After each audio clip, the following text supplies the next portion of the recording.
comptroller. What I normally get is, okay, what is the comptroller? So the comptroller is essentially the chief financial officer for the state. We're responsible for, we don't spend it, the legislature does that, but we're responsible for tracking it, providing revenue estimates, providing grants, such as the rural law enforcement grants that we've been giving out, and providing contract information. So all that rules and all come out of our office. So the question is, how did I get there? Well, I actually served in the state senate for 13 years, served in the House for 6 years, and on local school board. But when Glenn Hager was appointed or selected as the chancellor for Texas A&M, Governor Abbott called and asked, hey, is this something you'd like to do?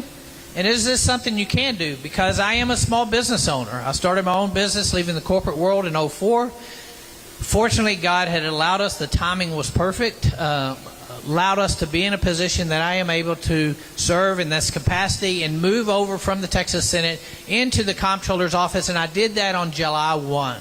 And so I'm extremely grateful to the governor. I've done this job for 8 months, the only one with on-the-job experience in the race. And what I found is I love the job. It's a very business-oriented type. We're moving at business pace now, but I'm also running for the office as well with the governor's support. And we've been traveling. Nate and I have been traveling the state. We've been in, I think we started in Texarkana yesterday, then made it to Longview, then made it to Winnie, then back here, and then we're heading to El Paso today after we go to Andrews. So it's a busy schedule. The governor set us on a busy schedule, but he's a great guy to travel with. We've had great conversations, getting to know each other, and meeting folks just like yourself. So I want to thank you for coming out this morning and doing that. On the campaign trail, you hear a lot of talk, a lot of rhetoric. Trust me. In fact, as I sit there and go through it, we heard the President Trump's address last night. The good thing about being in the state of Texas is I'm listening to the president's address, and I'm able to check off, yep, Texas has done that. Voter ID, Texas has done that. Secure our border, Texas has done that. Well, in the Senate, I was chair of Veteran Affairs and Border Security, where I worked with Governor Abbott. In fact, when President Trump came to town, when we very first started years ago the border wall, President Trump and Governor Abbott asked me to join them as chair of Veteran Affairs and Border Security, and we went out and got started. Things were going great. Then we had an election, which is why we're here for Get Out the Vote. Elections matter. There are consequences. And boy, did we suffer consequences under the Biden administration. And under the Biden administration, what did we have to do? Well, in the legislature, we had to utilize Texas resources, your tax dollars, to secure our border and continue to build the wall, because the federal government under Biden administration completely let that go and allowed anybody that wanted to come into the state to come into the state, and we had to step up, and we spent billions of your money. Well, in the great big beautiful bill, there's $11 billion of reimbursement to Texans for the job we did for the federal government during the Biden administration. We're working with the Trump administration, getting that money back so we can return it to you in things such as property tax reductions. And so there's one of the things we're doing starting in January. Thank you. We're also working with law enforcement. We just finished offering rural law enforcement grants across the state for anything from personnel to equipment as well. And I traveled the state following up on that, making sure you use properly for those functions, and meeting a lot of law enforcement across the state. But in January, there was funds appropriated while I was in the Senate for law enforcement in their agreements as they reach agreements with us, and they join forces. Unlike Minnesota and Minneapolis, we worked together with law enforcement, provided funding to assist in local law enforcement, our sheriff's offices, working with us to make sure we address illegal immigration, working together rather than against each other like we see in some liberal states. We provide those grants through our office.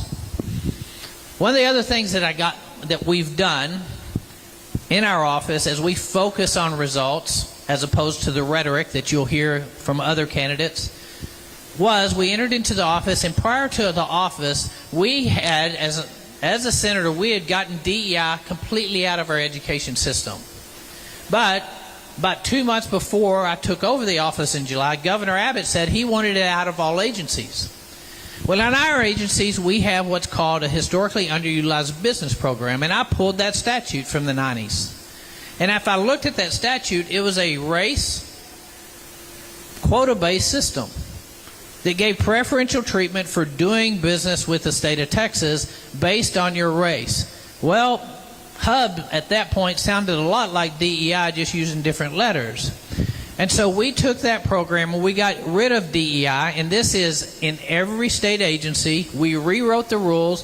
We turned that into a veteran-based program that allows and helps our disabled veterans learn how to do business with the state, trains them how to do business with the state, and helps promote them within doing state businesses, rather than focusing on a race or gender-based program that is essentially DEI using different letters.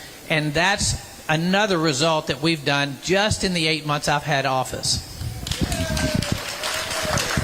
Every Texan should be treated equally. Every Texan should be able to access and have the ability to do business with the state of Texas regardless of race. And the reality is 98% of business owners in the state of Texas are small business owners like myself, and we need to work with them learning how to do business with the state, and that's where it needs to be, not based on some quota or race-based system, and we've done that in Texas.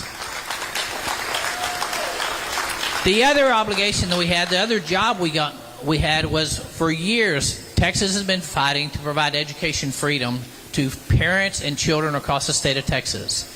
I'm a huge fan of our public schools. I served on a local school board for 30 years, helped vote on and approve the largest school funding, public school funding we've ever had, and teacher pay raises we've ever had. But I believe in competition, and I believe that every child is different. I have 6 grandkids. I got 7 coming in March. I got 8 coming in August. I know, you can say it. I don't look that old. I don't. Our oldest has 4, and I feel that old when we're trying to take care of all 4. But they're all different. Not a single one of my grandkids is the same.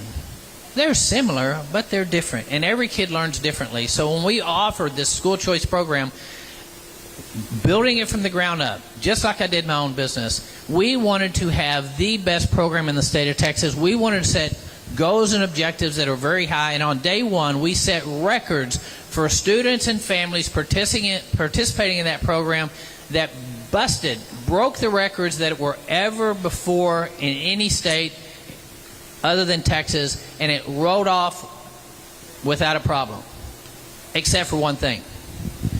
When I had staff doing research on some of these schools and services that wanted to be providers in Texas Education Freedom accounts, we ran into an issue. What that issue was, we found some of those providers that were linked to both foreign adversaries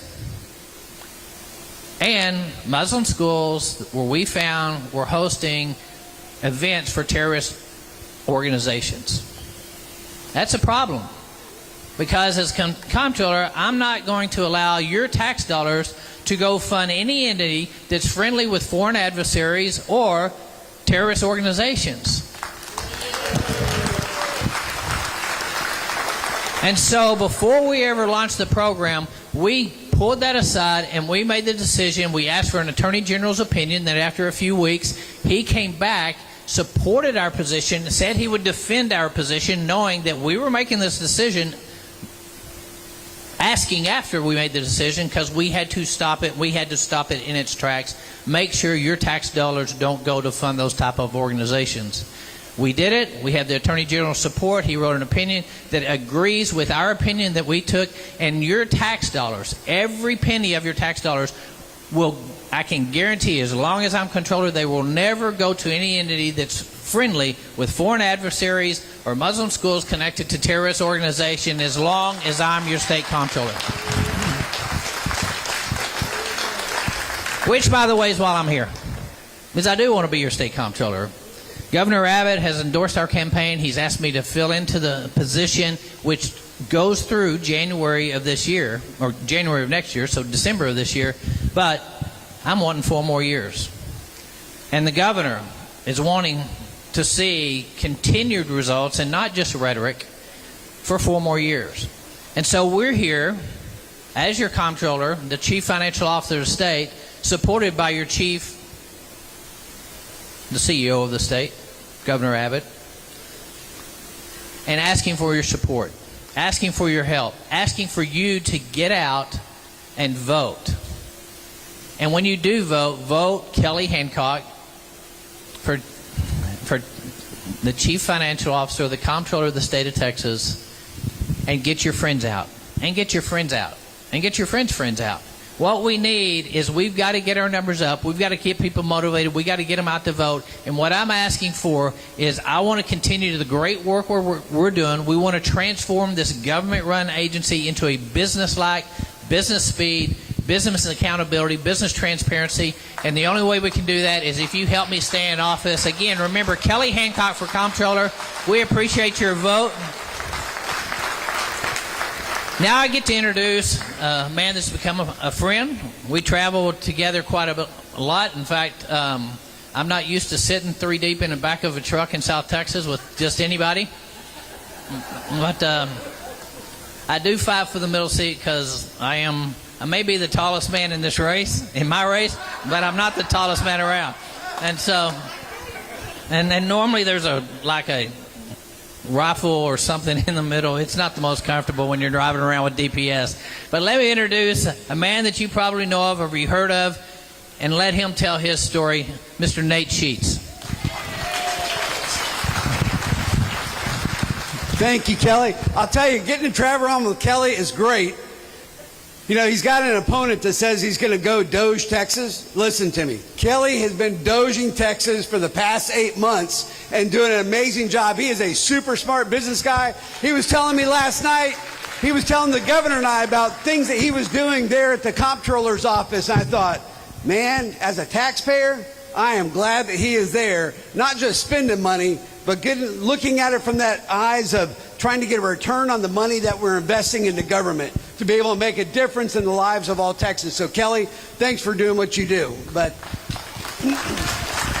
well, good morning, Bexar County. It is great to be with you guys. I knew I was going to feel at home when I drove past a feed grain co-op just down the road. But let me ask you this. Do we have any MAGA Republicans in here? I knew I was going to find a bunch of people in Bexar County that wanted to make agriculture great again. Awesome to be with you guys, because we have a president that wants to make agriculture great again, and not just a president, but also a governor of the great state of Texas in Greg Abbott. Listen, the president sees two things going on in America as it relates to agriculture. He sees agriculture and both the health of Americans as both national security priorities. Do we have any farmers in here? Farmers, ranchers, we got a few, yep. Most of them are out working right now because it's early in the morning, right? They're feeding cattle or breaking up, starting to break up soil. But before the rest of you guys start to zone out and think, oh, the ag commissioner race doesn't matter to me. Anybody eat food this morning? Anybody think the food that we eat impacts our health? Absolutely. We all know that. You know, so here's two things we have going on in America right now. One is it relates to agriculture. Unfortunately, Texas agriculture is maybe in the worst shape in the history of agriculture. The second largest industry in the state of Texas, $158 billion, provides food to all of us. But unfortunately, this week, we lost 68 farms in Texas. And last week, and the week before, and all the way back to 2018, we've lost 18,000 farms in Texas. Now, the natural question is, well, why? Why are we losing farms? What was that? They're not being supported. Well, that's going to change. But I'll tell you, I was down in Beaumont, and I was talking to a rice farmer. And he, fifth-generation rice farmer, and we're going around his rice farm, and he's telling me that, unfortunately, he has kids that didn't want to follow in their father's footsteps because they had watched his father and his father struggle. But then he told me the tragedy. Nathan, I just sold my crop for 40% less than it actually cost me to make it. 40%. He was going to spend about $200,000 of his own money that year for the privilege of feeding us. We talk about sustainability in agriculture all the time, but that is not sustainable. Because farmers and ranchers in 1980 made 40 cents of every $1 of food. Farmers did, 40 cents. And today they make 15 cents. That's their revenue. But just like all of us, our expenses have gone up through the roof, right? Well, for farmers and ranchers, it's gone up 300%. Their fuel costs, their fertilizer costs, their labor costs, their equipment costs. And, you know, you can't go tell a farmer, well, just cut back on your expenses. Just don't spend as much. Well, that means they're not farming. They're not growing food. So farmers and ranchers have a revenue problem. But then as we think about the Americans and the way we feed ourselves, in America we've been chasing cheap calories for decades. Ultra-processed foods, taking great grains and natural foods off of a farm, and we ultra-process them so we can eat them on the go, make them easy to eat. But I'll tell you what, those cheap calories that we've been pursuing are not cheap. Because the impact has been that 70% of all of us have one chronic disease or more. That 78% of kids that are 18 to 25 years old can't even serve in the military because of their health.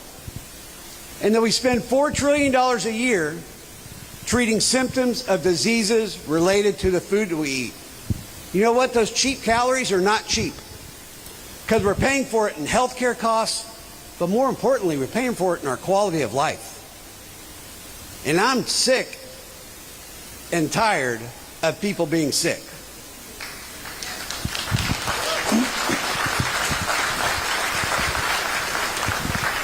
But we can do things better. I like to say we can grow food better and grow better food. We can come alongside farmers and ranchers, and the best way that we can help them is to be able to access the ability to sell food to you directly. What we're going to do at Texas Department of Agriculture, we're going to take the Go Texan program. It's a program that was originally created to help give farmers access to sell to consumers.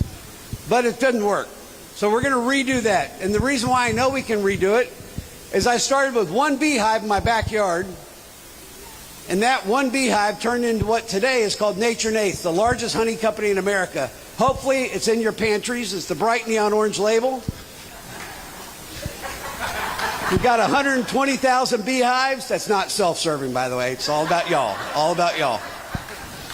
Got 120,000 beehives. We sell in 30,000 grocery stores. So if a farmer's got a revenue issue, I know how to drive revenue.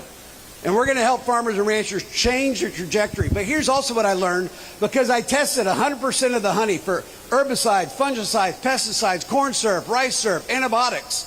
Because I wasn't willing to put that on your table, a product on your table, unless I knew it was clean and healthy and nutritious. We're going to do that same thing. We're going to help ensure that the things that we give, that the things that we feed ourselves are healthy and safe and clean and nutritious. And I'm going to work with food companies to make sure that we can make that happen.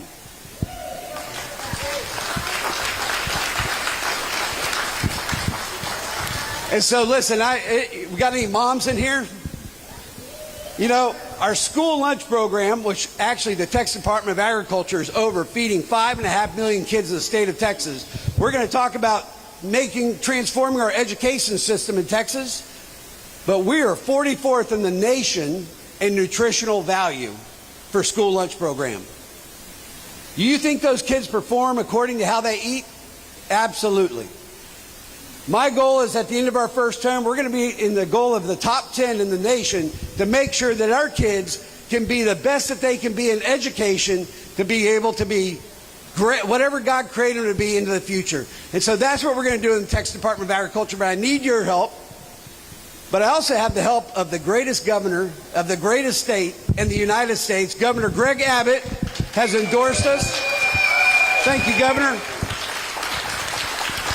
Because he knows that we have to change the trajectory of where we're going in agriculture in Texas. But it's not just Governor Abbott, it's also the Texas Farm Bureau, the Southwest Texas Cattle Raisers Association, the Cattle Feeders Association, the Wildlife Association, the Forestry Association, and all the grassroots groups know that we have to change the direction we're going in agriculture in Texas. But most importantly, I need you guys. Kelly said you need to get out and tell 10 friends. You need to get out and tell 20 friends, 30 friends, 40 friends, but we got to get out the vote. We got to get out there. The Democrats are pushing hard. They want to turn this state blue, and we can't let them. And it's depend on all of you and all of us to make sure we keep the state red. But when you go to vote for Texas Ag Commissioner, look for Nate Sheets. Nate Sheets for Ag Commissioner.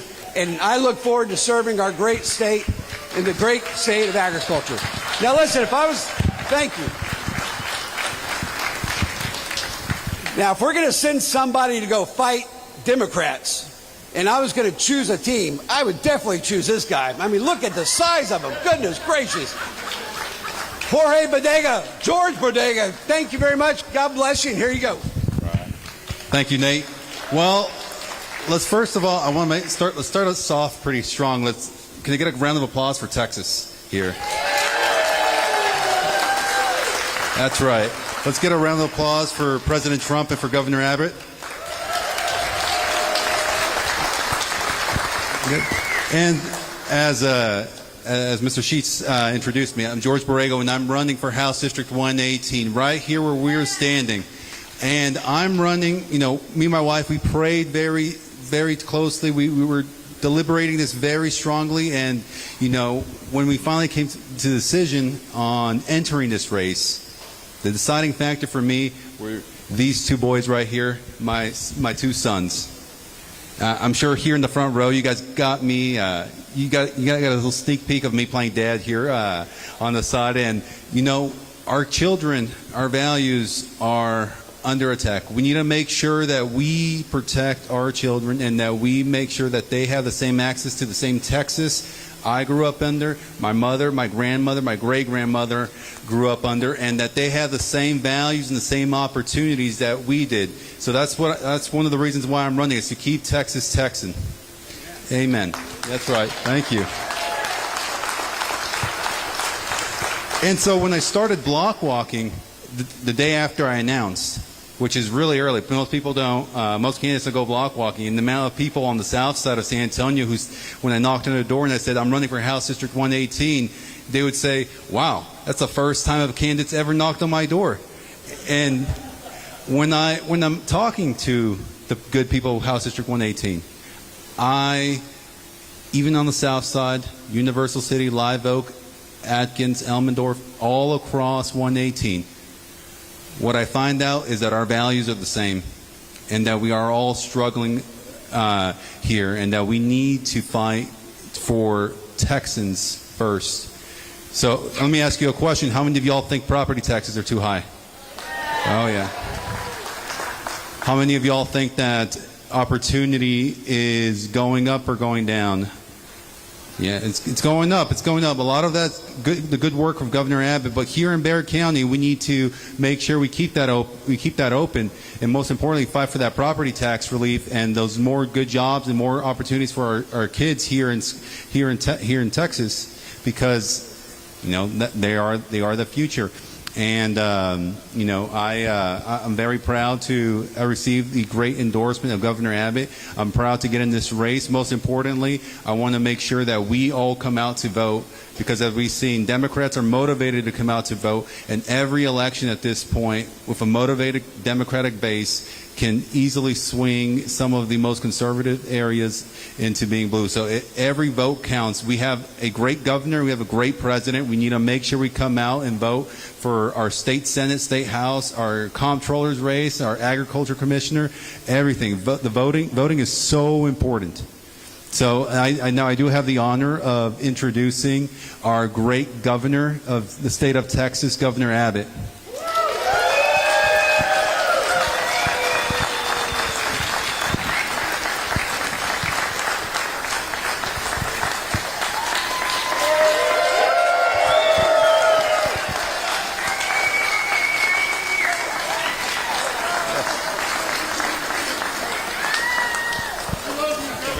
Thank you so much. Good job. Yes, sir. There you go. Give it up for George. Also, give it up for Marcus. You guys ever wanted to make history? I think we're making history today. So, in a different way, listen, I'm going to bet anybody a breakfast taco that we're making history because I think this is the first time a governor has been to Adkins, Texas for any type of official event. You are part of that history. But let's be clear about something. It's not even close to the first time I've been to Bexar County or to San Antonio. For those who do not know, I married a young girl from San Antonio. Young is not 4 years old, but she was 21 years old at the time. So we actually got engaged in 1981 on the Riverwalk in San Antonio. Got married at Our Lady of the Lake, and I want you to know that this August we're going to celebrate our 45th wedding anniversary.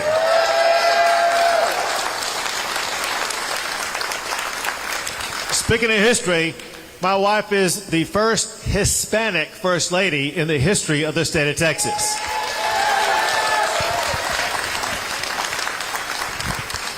But speaking of history also, we got to make history by making sure that this election, everybody turns out and we keep Texas red for 4 more years.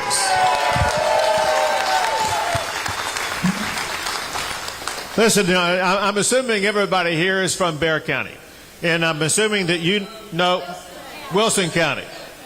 You're close enough to understand what I'm about to talking about. Listen, we need more folks from Wilson County. The people from Wilson County are going to help us beat the socialists who are running Bexar County, Texas.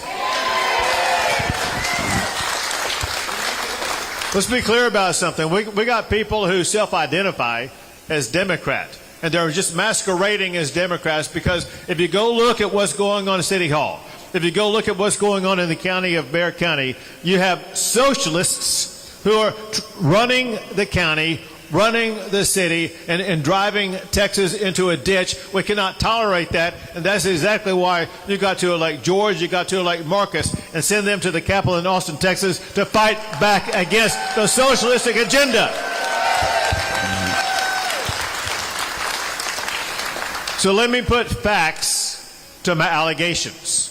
One thing that we had to course correct on this last session was to stop the socialist practice of these people who were elected to be judges in Bexar County, as well as in Harris County, Travis County, and Dallas County, because these socialist leftist judges, they don't believe the criminals should be kept behind bars.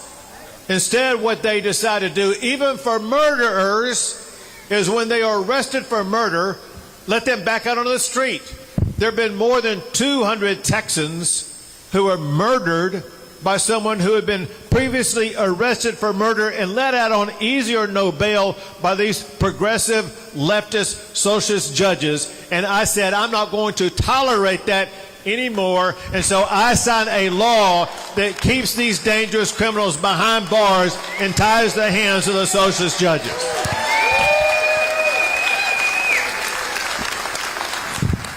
But listen, we all know that's not the first time that we dealt with the socialists here in Bexar County or elsewhere in the state of Texas. You guys remember what happened just a couple of years ago when we saw the defund the police movement take root. You saw the protests in San Antonio, just like there were in Austin and Houston and Dallas. All this stuff began in Minneapolis, like a lot of bad things begin in Minneapolis, and then it spread to Portland and Seattle and LA and Chicago and New York, and unfortunately even to our large cities in the state of Texas. And when I saw that uprising in Texas, I said, by God, I will not allow our police to be defunded in Texas. And so I signed a law that will defund any city that defunds their police.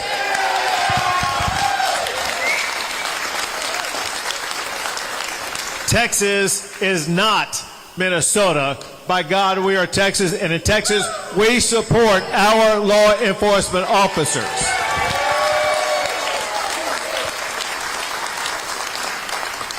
Something else we support in Texas, and maybe more so in San Antonio than any other place.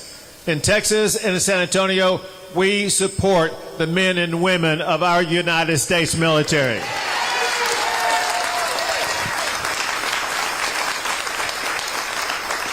I'll make reference today about several number one rankings that we have. There's no state that has more number one rankings than Texas, but one of our number one rankings that we're very proud of is that Texas is home to more of our military veterans than any other state in the United States of America. So much so, you all know as well as I do, the motto is a trademark, actually, the trademark that San Antonio has, and that is Military City, USA, and we are proud of the fact that we got our military right here. In fact, my brother served in the United States Navy for 20 years, and where do you think a Navy guy would retire? Not someplace on the ocean. My brother retired right here in San Antonio, Texas.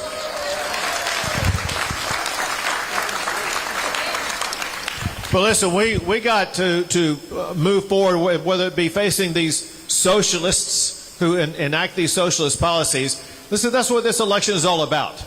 This election is about fighting against the socialists from hijacking our state, taking it over, and leading us into the wrong direction. We have a goal. Everybody here, I think, shares the same goal, and that is we have to make sure we keep Texas, Texas, and do not allow the socialists to take over.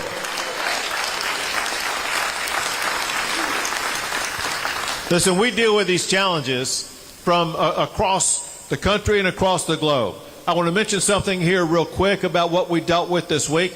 In part, for all I know, some of you may have families or friends or know somebody caught up in this. For the media, I want to make sure they know what's going on.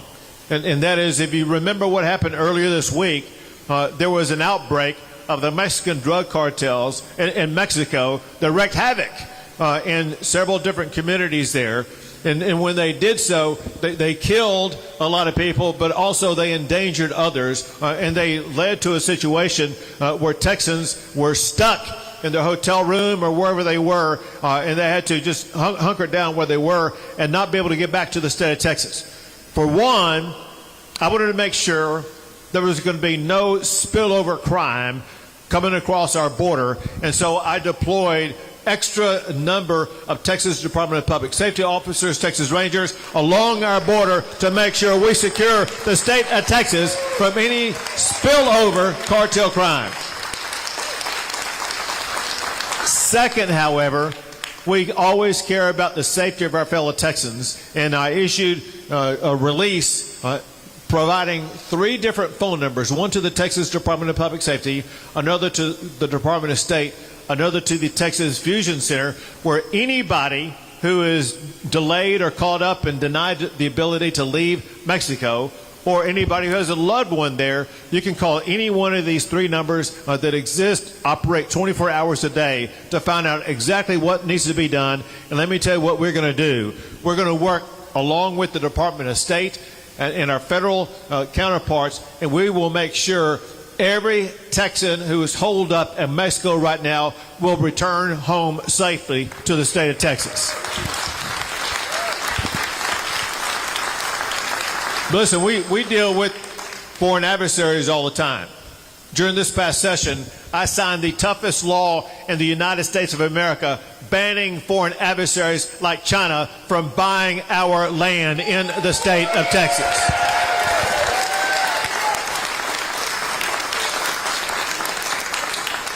And listen, I'm angry about these foreign terrorist organizations that are trying to gain hold here. You may have heard about organizations like the Muslim Brotherhood and CARE, which is the Council on Islamic American Relations, and I declare them as foreign terrorist organizations who are not allowed to operate in our state. One thing they've done, in addition to being involved in terrorist activities in the past, we see with them as well as with other organizations this attempt to spread Sharia law in our state. And I've already signed one law that disbanded an Islamic organization that tried to create an Islamic Muslim-only community up in Dallas. We put a nail in the coffin of them, and they are unable to exist in the state of Texas.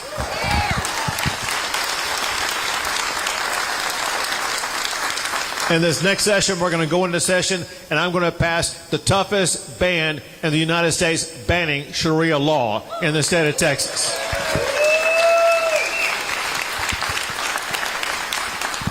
So listen, what I'm talking about is really just common sense. And when you look at what's going on in this election cycle, there is a great divide between common sense and those who are against common sense. Republicans are the party of common sense.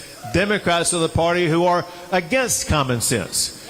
Did you see what happened during the State of the Union with our great President Donald Trump? By the way, tomorrow I'm going to be with President Trump as he visits Corpus Christi, Texas.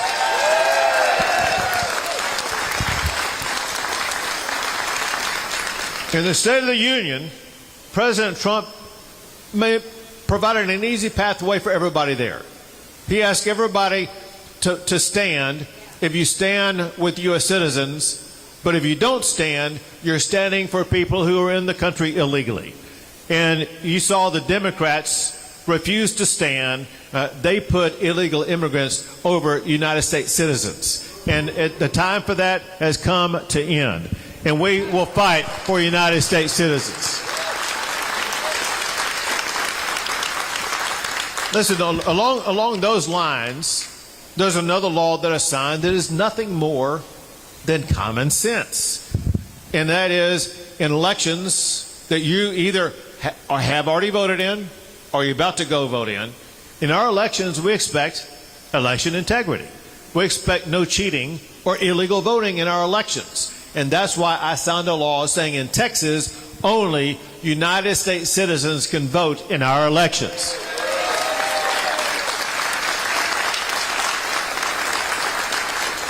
It's common sense. However, there are Democrats running in Texas for election right now who voted against that common sense legislation. We cannot let those crazy Democrats to gain hold of this state who would otherwise allow people who are not United States citizens to be able to vote in our state. We must not allow that to happen in the state of Texas.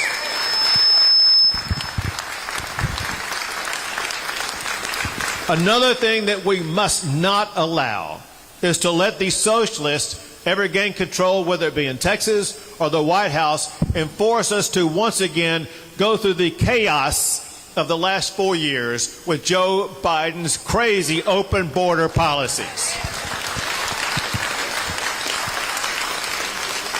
He allowed in 13 million people, including people on the terrorist watch list, people who were wanted for murder, rape, and child sexual assault, and we cannot allow that to ever happen again. And when Joe Biden did that, Texas said, we're not going to accept it. And Texas said, we're going to take a stand, and we are going to defend our own border. Texas is the only state in the history of America to build our own border wall.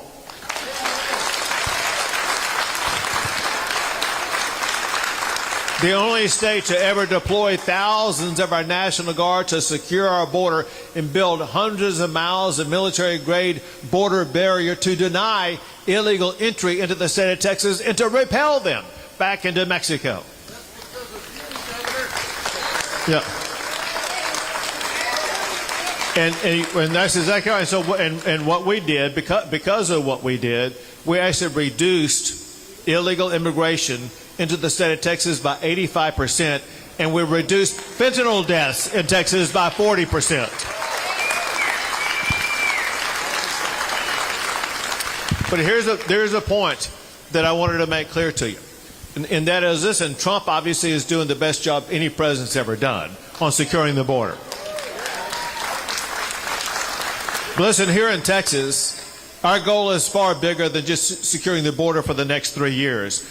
I want to work with George. I want to work with Marcus when we get into the session next time, and we're going to pass laws and strategies and techniques to ensure that in Texas, we're going to secure the border for more than just the next 3 years. We are going to secure our border for the next 3, 4, or 5 decades to ensure we remain permanently secure in this state. So earlier I made reference to the fact that Texas ranks number one in a lot of ways, and some of you have heard. I think when could have been Nate who was talking to you, asking about if you feel like you got any good opportunities here. The fact of the matter is Texas ranks number one in the United States for the most new jobs, number one for the most economic opportunity. We rank number one in so many categories, number one for cattle and cotton, number one for oil and gas. The list goes on. If all I did today was sit up here and read a list of the ways we rank number one, it'd be more than 30 minutes long. You'd be so tired of it, you would leave. So that's what you're going to get tired of winning because we got so many number one rankings in the state of Texas. I'm going to come back to that in a second here. She said that's why everybody's coming here. I got a solution for that. But listen, what I made clear this past session, and that is it's time that we set our sights on another number one ranking. I want Texas to rank number one in America for educating our children.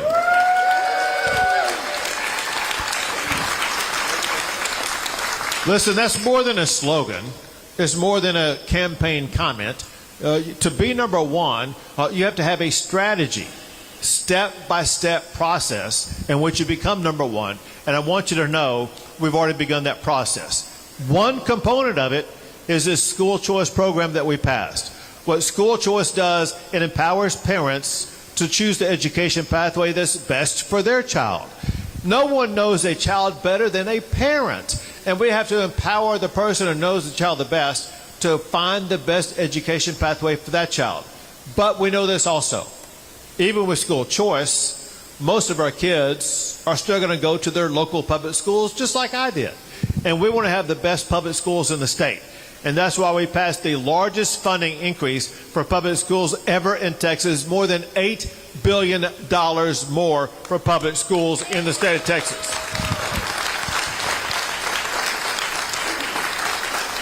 And listen, we know what's the most important thing in our schools, and those are our teachers. And we want to be able to attract and to retain the best teachers, and that's why we gave them the largest pay raise ever, a $4 billion pay raise for our teachers here in the great state of Texas. But listen, I'm sure you can agree with me that even if we do have the best teachers, we're not going to have the best schools, and we also do not have the best curriculum for our kids to learn. And listen, we've already begun fixing that because we have restored phonics and cursive writing in our schools across Texas. And we've also eliminated the garbage that was being taught to our kids. Listen, time is precious in the classroom. We need to devote every second in our classroom on making sure that our kids are advancing in reading, writing, math, and science. We don't have time for all the indoctrination of our kids, and that's why I signed the toughest law in America banning DEI in public schools in the state of Texas. And listen, I also got rid of this pandemic where I banned boys from playing against girls in sports in our public schools.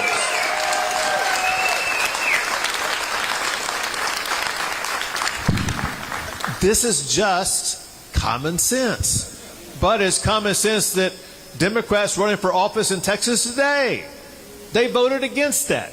They thought that boys should participate in girls' sports. Listen, as Republicans, as Texans, we cannot tolerate that level of craziness among our elected officials. We have to ensure we elect common sense Republicans to office in this election cycle.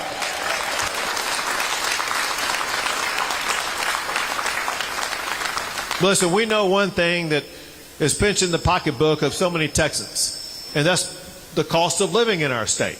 And we're working to make sure that we address that cost of living. For one, we want to help out small businesses like where we gather today. Listen, I talked about how Texas ranks number one in so many ways. We're number one as the best state for doing business. Most people think that involves large businesses. Know this. Small businesses represent more than 98% of all businesses in the state. And we passed laws this past session to help our small businesses.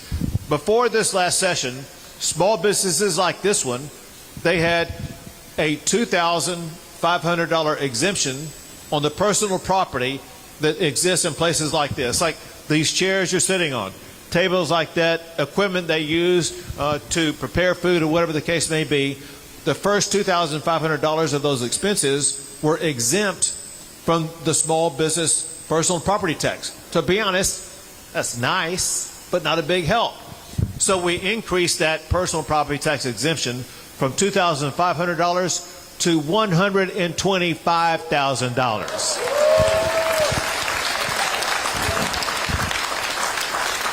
That allows our small businesses to put more money in their own pockets, or to hire more employees, or to expand business operations. Here's what we do know.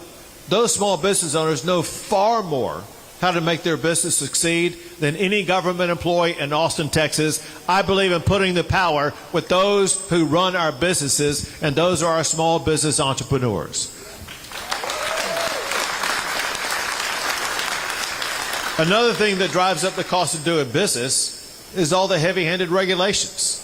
And so I put together the Small Business Freedom Council to slash and eliminate those heavy-handed regulations to make it easier for our small businesses to operate. Another thing that listen, I've talked to small businesses here in San Antonio and across the state of Texas. And one thing about those small businesses that's really killing their budget, actually forcing some small businesses out of business, is the same thing that's forcing some homeowners out of their homes, forcing some vehicle drivers to not own a vehicle. And that's the spiraling sky-high cost of insurance in the state of Texas. You know, people talk about inflation going up like 2, 3, or 4% a year. Insurance is going up like 100% a year, 200% a year. It has to come to an end, and I've identified ways that I want to work with George and Marcus on this next session, where we slash your insurance costs in the state of Texas.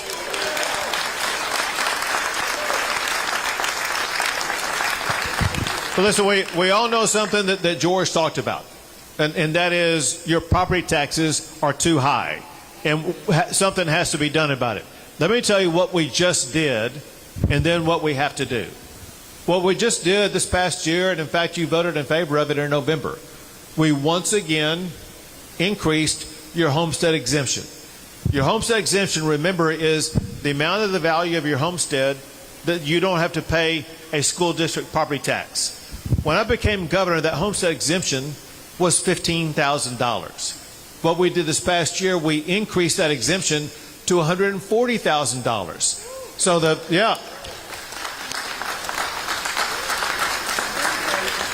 on the first $140,000 valuation of your home, you don't pay a school district property tax. And it's even better for seniors. We don't have them here today, but if you were a senior, know that it would be the first $200,000 exemption on your property tax.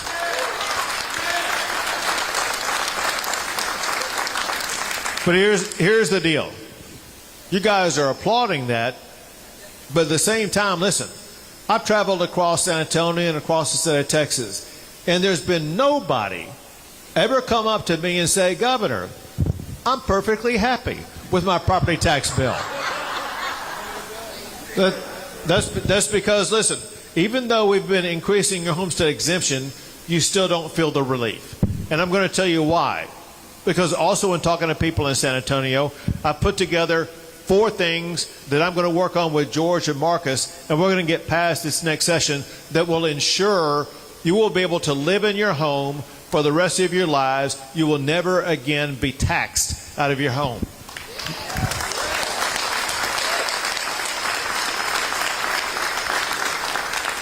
Number 1, we've got to stop the driver that causes your property taxes to go up, and that is spending by every property taxing jurisdiction. We must put spending limits on every property taxing jurisdiction so they cannot price you out of your home.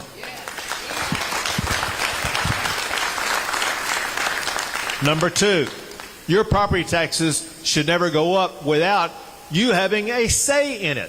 What that means is that no property tax increase should be imposed on your home without you having a vote and without requiring a 2/3 vote to pass that property tax increase.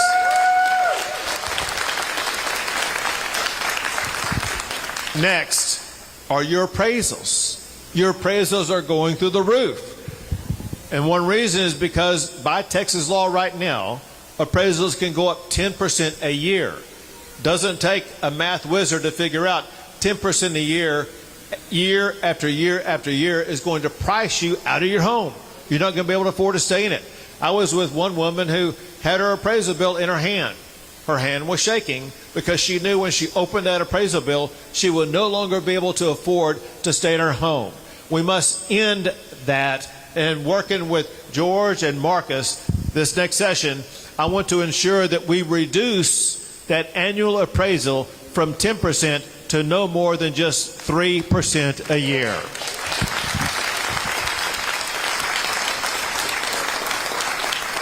And we need to stop having your home reappraised every year, going through all that process, and instead have your homes reappraised for tax purposes only once every 5 years.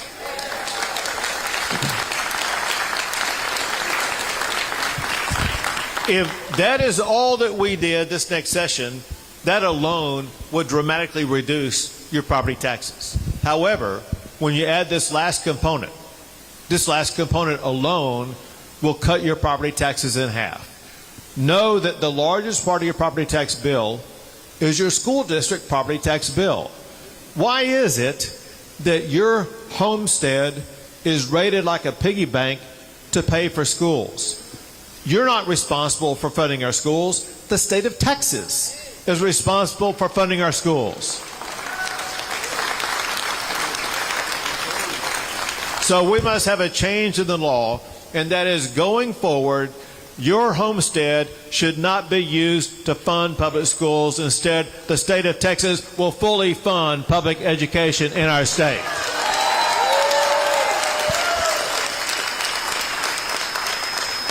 All those together will ensure that your property tax bill is going to be cut in more than half and remain down for the rest of the time you live in that home. But listen, when we put all these policies together, Texas is fastly going to become the most affordable state in the United States of America.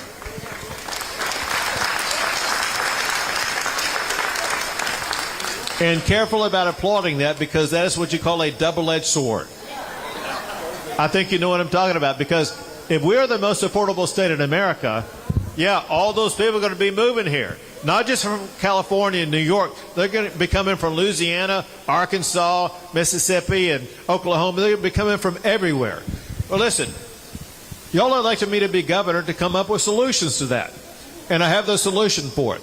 Because when we get my policies passed that will make Texas the most affordable state, I'm going to stop spending all that money building that border wall on the southern border, and we're going to build a border wall on our northern border, and our eastern border, and our western border.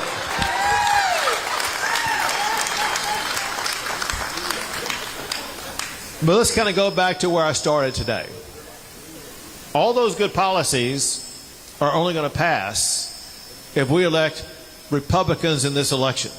You got to send George and Marcus to the state legislature. And there's others of you who may live in other districts. You got to make sure that we keep the Texas Capitol red, knowing full well there are socialists in Texas running for office, masquerading as Democrats, who are being funded by leftists like George Soros. We cannot allow the George Soros takeover of our state. And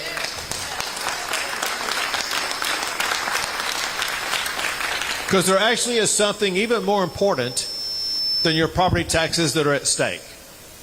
It's our values of who we are as Texans.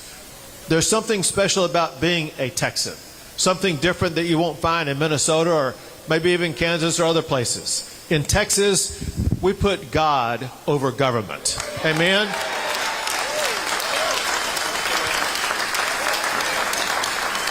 In Texas, we know that freedom is worth fighting for. Is that right? In Texas, we know something, and we're not bragging, it's just fact. We know that in Texas, we're better than anybody in any other state of the United States of America.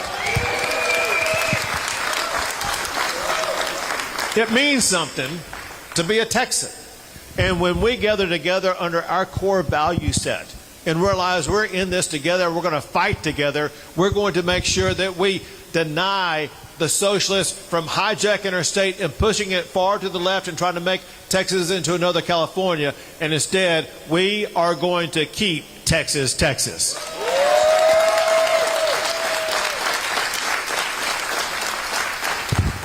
But here's the deal. But we'll keep it Texas, Texas. Not going to be speeches. It's not going to be TV ads. It's not going to be mailers you get in your mailbox. Only one thing is going to keep Texas, Texas, and that is votes. Elections are won by votes, and we've got to get you to the polls. I know that some of you have already voted, and if I ask for a show of hands, I know that some of you would raise your hand even if you haven't voted yet. But here's what I'm going to do. Because you've been such a great crowd, I'm going to stick around and take a picture with anybody who wants a picture. Hold on. Who's already voted or who promised me right now that as soon as you take the picture, you will go vote. Don't go to work. Don't go to lunch. It's too early for lunch. Take a picture, go vote, and then know you have done your part to keep Texas red, to keep Texas the greatest state in the greatest country in the history of the world. Thank you all. God bless you all. And God bless the great state of Texas. All right, the photo line will begin on this side. If the first row can stay put, I'm going to get you first. Second row, you'll be next. Everybody come to this side. We're going to line up for the photos. Have your cell phones out and ready to go. Thank you so much. Mark it.